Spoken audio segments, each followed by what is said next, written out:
Boarding খরচে যাই, সেক্ষেত্রে আমাদের খরচটি যুক্ত হয়ে যাবে। একদম লাস্ট আমরা গেলে দেখবেন ওর 12 ফেব্রুয়ারি ভর্তি ফান্ড থেকে এই খরচটি করেছি। এই খরচটা আপনি বাহির থেকেই দেখতে পারবেন।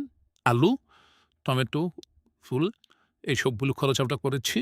এই খরচগুলো দেখেন এখানে চলে আসছে মোট পরিমাণ এত টাকা এবং বাজার যিনি করছেন তার নামও চলে আসছে। আপনি চাইলে এখানে পস প্রিন্টারও প্রিন্ট করতে পারবেন,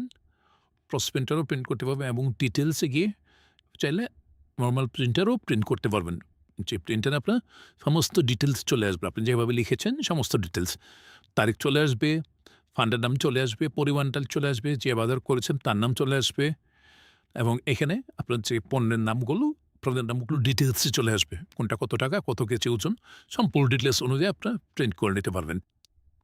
এবং এইখানে আপনি খরচে যখন আসবেন, দেখেন আপনার সমস্ত খরচ দেখাচ্ছে, সমস্ত খরচ মিলিয়ে যে অ্যামাউন্টটা, সেই অ্যামাউন্টটা এখানে দেখাবে। এখানে আপনি চাইলে দিন হিসেবে সিলেক্ট করে দিতে পারবেন। যেমন আজ কী পরিমাণ টাকা খরচ হয়েছে, গতকাল কী পরিমাণ, এখানে গত ৭ দিনে কী পরিমাণ, এই মাসে কী পরিমাণ, এটা এখানে এই বছর আলাদা করে দেখতে পারবেন। এটা হচ্ছে রেঞ্জ। এখানে আপনি রেঞ্জ অপশন পাবেন।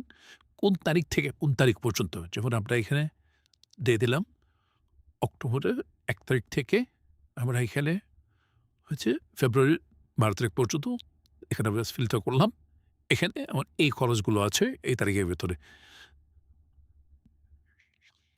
এবং আমরা যখন এখানে সিলেক্ট করে দেব নভেম্বর ১ তারিখ থেকে ফেব্রুয়ারি ১২ তারিখ পর্যন্ত, এখন আমাদের এখানে সম্পূর্ণ ডিটেইলস চলে আসছে। ৮২টা অপশন আছে এবং সব মিলিয়ে এই পরিমাণ টাকা আমাদের A to Z, এবং এখান থেকে আপনি অল করে নিতে পারবেন। এখানে সমস্ত হিসেব আপনার চলে আসবে, এবং আপনি চাইলে এই সমস্ত হিসেবটা একসাথেও প্রিন্ট করতে পারবেন। এক্সেল ফাইলে নিতে পারবেন, কপি করতে পারবেন। এখান থেকে একসাথে আপনি সমস্ত প্রিন্টটা করে নিতে পারবেন, ডিটেলস প্রিন্ট করে নিতে পারবেন।